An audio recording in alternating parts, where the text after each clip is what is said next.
Teman-teman semuanya, sekarang kita lihat bagaimana tolak ukur dari pelayanan prima itu. Apa saja tolak ukur yang bisa kita gunakan? Yang pertama adalah transparansi, artinya pelayanan yang terbuka, gampang diakses oleh siapapun, khususnya para konsumen dan juga mudah dimengerti. Jadi kita tidak memberikan multi makna, artinya apa konsumen mengetahui apa yang mereka dapat dari perusahaan, mengetahui semua proses pelayanan yang terjadi, mengetahui apa yang mereka butuhkan, mereka bisa mendapatkan dengan amat sangat jelas dan cepat. Yang kedua, tolak ukurnya adalah tanggung jawab. Pelayanan dapat dipertanggungjawabkan sesuai dengan etika perundang-undangan dan standar operasional pelayanan. Dan yang ketiga adalah kondisi, dan yang keempat adalah partisipasi. Kalau kondisi adalah pelayanan sesuai dengan kondisi dan kemampuan pemberi dan penerima layanan. Partisipasi maksudnya adalah pelayanan itu seharusnya bersifat dua arah, yang mana memperhatikan pelanggan dan juga lingkungan sekitar. Kemudian kesamaan hak. Layanan harus bersifat adil, tidak memihak, tidak memandang agama, golongan, ras, sosial, harus sama semuanya. Dan yang terakhir adalah harus adil, baik bagi pemberi layanan maupun penerima dari layanan tersebut. Baik, kita sampai di bagian akhir dari pertemuan kita kali ini. Untuk melihat bagaimana sebenarnya layanan 7A plus 1S sebagai bentuk layanan prima atau excellent service yang banyak sekali dilakukan oleh perusahaan besar bisnis dunia. Bahkan khususnya adalah hotel berbintang 5. Jadi salah satu indikasi dari bintang 5 adalah layanan excellent service. Apa saja? 7A plus 1S. Nah, mari kita bahas. Ini cukup familiar istilah ini di dunia bisnis, khususnya perorganisasian atau perusahaan yang telah mengembangkan konsep pelayanan prima atau excellent service melalui tangan-tangan dingin para PR officer-nya. Hal ini akan coba kita lihat dan kita gali. Yang pertama adalah excited atau excited. Harus wajib artinya sikap yang harus kita terapkan ketika kita menemui pelanggan, memberikan layanan. Jangan seperti raja, tapi kebalikan, pelanggan adalah raja. Kita adalah orang yang melayani. Mustahil orang yang melayani sikapnya di atas para pelanggan.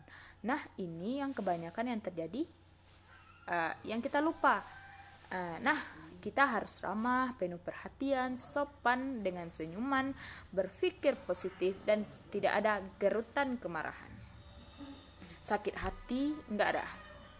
Begitu membahagiakan, begitu memberikan kenyamanan bagi orang lain. Itu bersifat keseluruhan.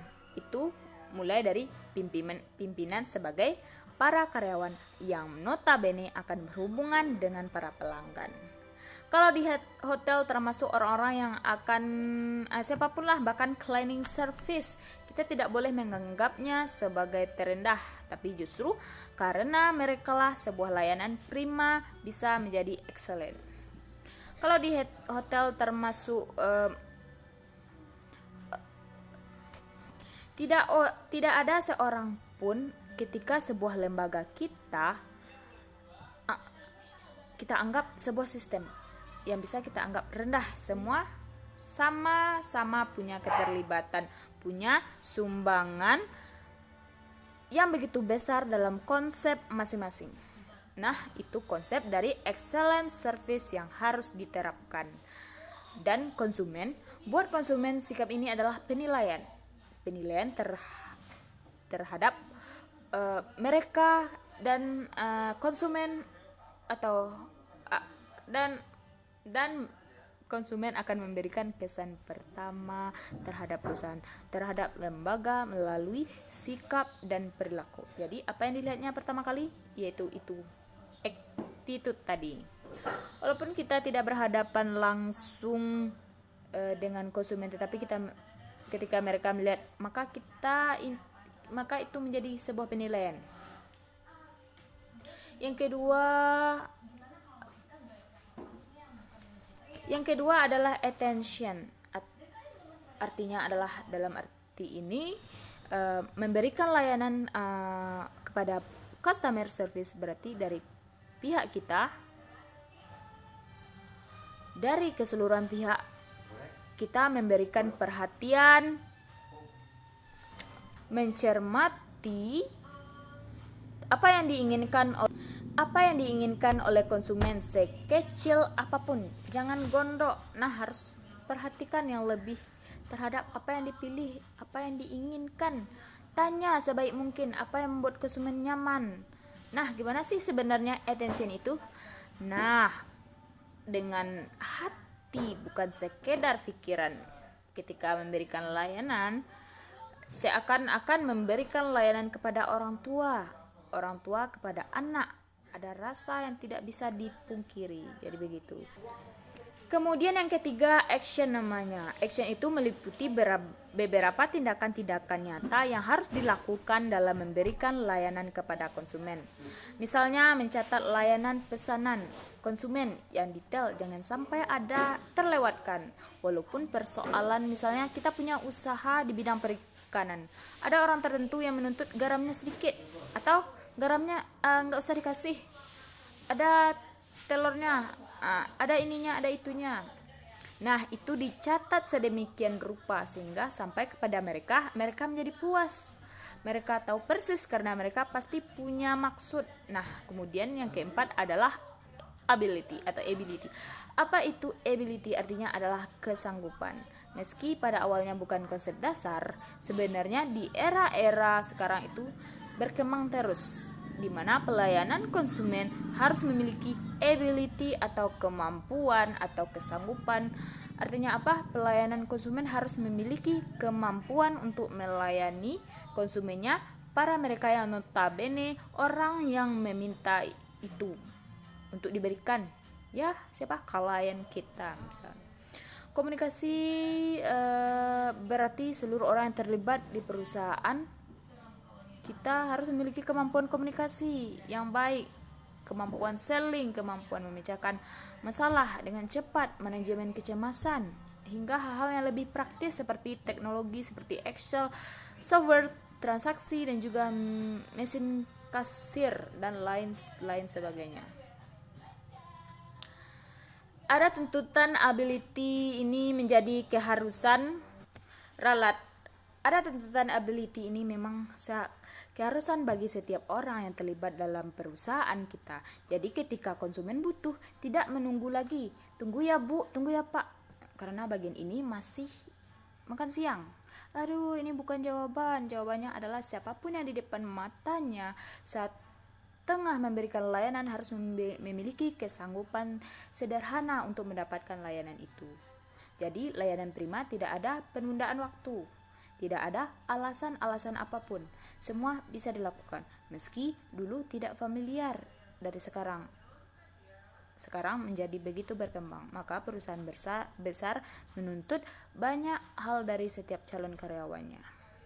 Kemudian berikutnya adalah experience. Artinya adalah ketika Anda ingin menggunakan jasa konsultasi, misalnya jasa fashion, apa yang melayani Anda ternyata urakan dan tidak berpenampilan selayaknya. Ini menyuruh Anda untuk fashionable, tapi Anda sendiri tidak memenuhi akurasi yang Anda sebutkan sebagai fashionable. Orang nggak akan percaya, pasti Anda orang akan mempertanyakan kredibilitas pelayanan Anda. Para konsumen akan mempertanyakan itu. Atau bagian yang lain terkait ini. Anda menyuruh orang untuk mampu berkomunikasi secara baik. Harus begini, harus begini, harus begitu. Bagaimana modulasi, bagaimana artikulasinya. Maka penampilan ternyata mau tidak mau harus wajib kudu mempengaruhi pelayanan prima. Yang bicara tidak sekedar berbicara. Penampilan bukan hanya sekadar penampilan luar, penampilan non fisik misalnya kewarasan dan gaya berbicara. Jika usaha Anda bergerak di bidang pelayanan misalnya, maka usahakan menggunakan penampilan yang rapi dalam menggunakan setelan walaupun sederhana. Tetapi harus rapi atau enak dilihat. Berbeda dengan pelayanan teknis, di mana Anda harus meyakinkan konsumen dengan membawa kelengkapan alat, bukan baju, tapi alat yang dipertanyakan. Jadi ada kesesuaian maksudnya. Kemudian kita masuk ke yang berikutnya, yaitu accountability atau pertanggungjawaban. Dalam excellent service, tanggung jawab menjadi bagian utama. Anda sebagai pelayan konsumen harus memiliki rasa tanggung jawab yang tinggi terhadap pekerjaan layanan, maka itu harus diberikan. Hal ini sebenarnya menjadi dasar di setiap pekerjaan dalam bentuk apapun. Anda harus bertanggung jawab. Sehingga apa? Khusus kepada layanan, bukan kepada keuntungan. Layanan yang paling penting, ketika Anda menjanjikan jam 1, ya semuanya jam 1 harus beres. Nah, ketika Anda mengatakan ini bisa menghilangkan yang ini, maka betul-betul itu bisa hilang. Jangan hanya janji, tanggung jawab atau accountability. Yang terakhir yaitu affirmation. Anda harus memiliki sikap ini. Tidak hanya Anda, tetapi keseluruhan orang yang ada di lembaga kita, apapun bentuk perusahaannya, memiliki kewajiban untuk memberikan layanan prima kepada pelanggannya. Artinya apa? Dalam konteks affirmation ini, sebagai pelayan, Anda membuat diri Anda atau kita membuat diri kita berpikir positif dan menegaskan pada pikiran kita, pada hati kita, bahwa kita adalah pada posisi atau pada hal-hal yang sebenarnya positif. Nah, itu yang paling penting. Hal ini dapat membantu kita menyingkirkan berbagai sifat emosional. Misalkan kita memberikan layanan kepada konsumen.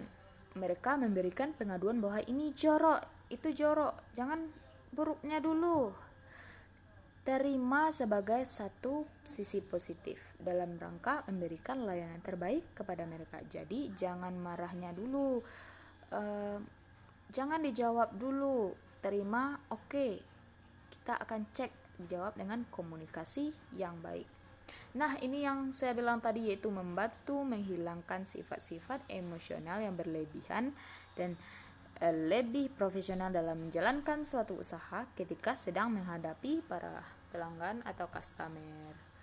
Dan di bagian S-nya kan tadi sudah kita bahas 7A and 1 plus 1S. Dan yang di bagian S-nya ini atau S-nya ini adalah simpati. Simpati itu adalah satu level berada di atas empati. Kalau empati itu kita merasa apa yang orang lain rasakan. Misalnya nenek-nenek lagi jualan di jalan, jadi kita ingat nenek kita yang ada di rumah. Kasihan sekali nenek itu berarti kita tersentuh, kita berempati.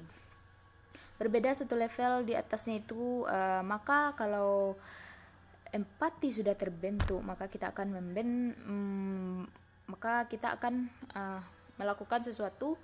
Kita akan membantu nenek tadi yang berjualan dengan membelinya, sehingga apa? Itu bisa memberikan keuntungan, bisa meringankan bebannya.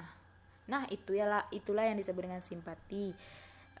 Berada satu level di atas empati, itulah simpati. Nah, dalam konteks pelayanan prima, sikap di mana kita